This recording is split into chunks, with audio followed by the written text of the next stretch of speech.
ఒక్కసారిగా బీజేపీ ఎంపీలు ఎమ్మెల్యేలు ఢిల్లీ బాట పట్టడం వెనుక అసలు కదేంటి?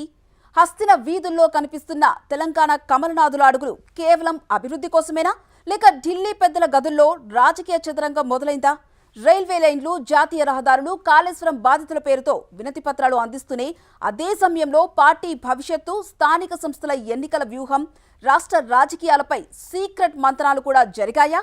ఈ హస్తిన టూర్ వెనుక రాజకీయ వ్యూహం పెద్దదేనా? అంతా కలిసి ఢిల్లీలో ప్రత్యక్షం కావడం అధిష్టానానికి ఐక్యత సందేశమా, లేక రాష్ట్ర రాజకీయాల్లో కొత్త అలజడికి స్కెచ్చా? Let's watch the సోటియార్.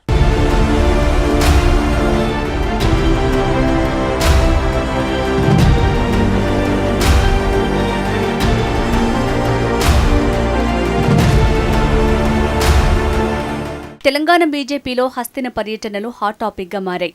బీజేఎల్పీ నేత మహేశ్వర్ రెడ్డి నేతృత్వంలో పలువురు ఎంపీలు, ఎమ్మెల్యేలు దేశ రాజధానిలో వరుసగా కేంద్ర మంత్రుల్ని కలుస్తున్నారు. ముందుగా కేంద్ర రైల్వే మంత్రి అశ్విని వైష్ణవ్ను కలిసి పటాన్చెరు నుంచి ఆర్మూర్ మీదుగా ఆదిలాబాద్ వరకు కొత్త రైల్వే లైన్ మంజూరు చేయాలని విజ్ఞప్తి చేశారు. మరోవైపు ఎమ్మెల్యే పాల్వాయి హరీష్ బాబు కేంద్ర మంత్రి నితిన్ గడ్కరీని కలిసి Hyderabad, Karimnagar, Nagpur green field highway ప్రతిపాదనను ముందుకు తీసుకొచ్చారు. అంతటితో ఆగలేదు. కేంద్ర మంత్రి సిఆర్ పాటిల్ను కలిసి కాళేశ్వరం ప్రాజెక్టు బాధితులకు న్యాయం చేయాలని, పునరావాసం కల్పించాలని వినతిపత్రం సైతం అందించారు. ఇదంతా చూస్తుంటే ఎవరికి వారు తమ నియోజకవర్గానికి ఏదో ఒకటి తీసుకురావాలనే ప్రయత్నంలో ఉన్నట్టు సందేశమిస్తున్నారు. ప్రజల ముందు తెలంగాణ అభివృద్ధి కోసం పనిచేసే పార్టీ అనే ముద్ర వేయాలన్న కమలనాథుల ప్రయత్నం స్పష్టంగా కనిపిస్తోంది.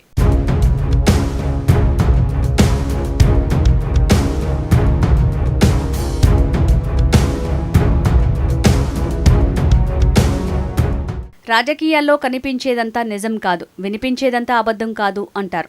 ఇప్పుడు అదే మాట బీజేపీ లీడర్ల హస్తిన టూర్పై వినిపిస్తోంది. రాజకీయ విశ్లేషకుల అంచనా మాత్రం మరోలా ఉంది.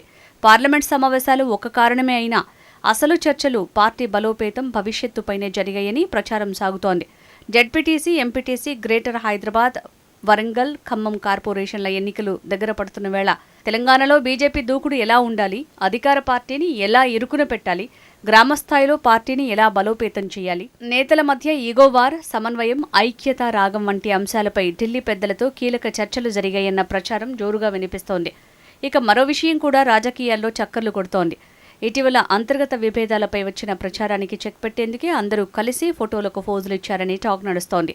దీంతో అధిష్టానం ముందు అందరం ఒక్కటేనని చెప్పే ప్రయత్నమా అనే ప్రశ్నలు ఉత్పన్నమవుతున్నాయట. రాజకీయాల్లో ఫోటో కూడా ఒక్కోసారి ప్రకటన కంటే పెద్ద సందేశమే అంటున్నారు రాజకీయ విశ్లేషకులు.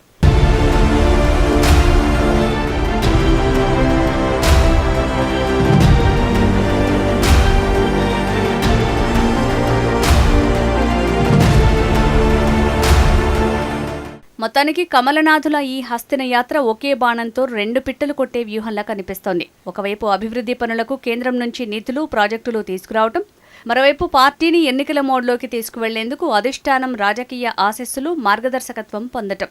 తెలంగాణకు కేంద్రం ఏమిచ్చిందని, పెండింగ్ ప్రాజెక్టులకు ఎందుకు అనుమతులు తీసుకురావటం లేదని సీఎం సహా కాంగ్రెస్ ముఖ్య నేతలు కమలం పార్టీని టార్గెట్ చేస్తుంటారు.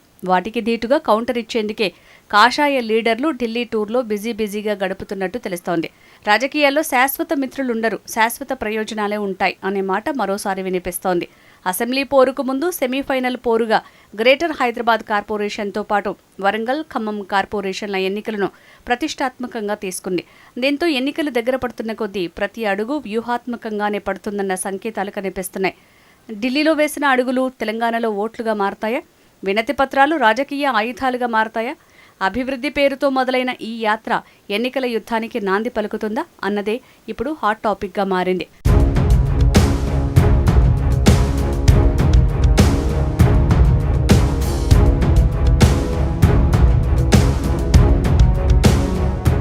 పైకి చూస్తే ఇది అభివృద్ధి కోసం జరిగిన ఢిల్లీ పర్యటనలా కనిపిస్తోంది. కానీ రాజకీయాల పుస్తకంలో ప్రతి పేజీకి మరో అర్థం ఉంటుంది. ఈ హస్తిన యాత్ర వెనుక అభివృద్ధి, రాజకీయ వ్యూహం రెండూ కలిసి నడుస్తున్నాయనే చర్చ జోరందుకుంది. కేంద్రం నుంచి ప్రాజెక్టులు వస్తాయా? స్థానిక సంస్థల ఎన్నికలకు కొత్త వ్యూహం సిద్ధమవుతుందా? తెలంగాణ బీజేపీకి ఈ ఢిల్లీ యాత్ర రాజకీయ టానిక్ అవుతుందా, లేక సాధారణ పర్యటనగానే మిగిలిపోతుందా? హస్తినలో వేసిన అడుగులు తెలంగాణ రాజకీయాల్లో బీజేపీ వ్యూహం ఫలిస్తుందో లేదో అన్నది చూడాలి మరి.